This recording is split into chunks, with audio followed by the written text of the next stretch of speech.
இது டே மினிவில் பார்க்கலாமா? இதாக இருந்தால் எப்போயுமே பிரேக்ஃபாஸ்ட் எங்கள் வீட்டில் இதுவாக தான் இருக்கும். சேமியா, பால் சக்கரை, நட்ஸ் எல்லாம் போட்டு சாப்பிட்றது. எல்லாம் சாப்பிட்டு முடித்து தொழுதுட்டு நம்ம ரிலேட்டிவ்ஸ்க்கெலாம் கூப்பிட்டு ஈத் விஷ் பண்ணிவிட்டு அதுக்கப்புறமா பிரியாணி ப்ராசஸ் ஸ்டார்ட் பண்ணியாச்சு. பிரியாணி, சிக்கன் கிரேவி, தயிர் சட்னி எல்லாம் வச்சு சாப்பிட்டுட்டு குட்டியாக ஒரு நேப் எடுத்துகிட்டு ஈவினிங் போல் ரெடியாக ஆரம்பித்தாச்சு. காலையில் தொழும்போதே புது ட்ரெஸ் எல்லாம் போட்டு தொழுதுருவோம். ஆனால் அது ப்ராப்பராக ரெடி ஆகுறதுன்னு ஒரு விஷயம் இருக்குல்ல.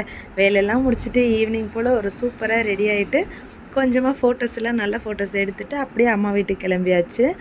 அம்மா வீட்லேயும் ஈது கூப்பிட்ருந்தாங்க இல்லையா. ஸோ எப்போயுமே நம்ம வீட்டில் ஈது முடிச்சுட்டு அப்புறம் ஈவினிங் போல் தான் அம்மா வீட்டுக்கு போயிட்டு நைட்டு ரிட்டர்ன் ஆகும்.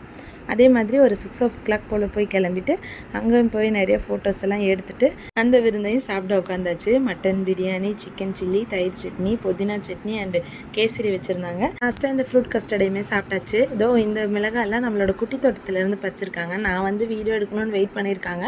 ஆனதுனால அவங்களே ஹார்வெஸ்ட்டும் பண்ணிட்டாங்க. நம்பருக்கே 12 போல் ஆயிடுச்சு. அப்படியே ஒரு ஐஸ்கிரீமையுமே சாப்பிட்டுட்டு அங்கேருந்து கிளம்பி வந்தாச்சு. இதுலேயே அல்ஹம்துலில்லாஹ் இந்த மாதிரி தான் சூப்பராக போச்சு. உங்கள் எல்லாருக்கும் இது நல்லா போயிருக்கும்னு நினைக்கிறேன்.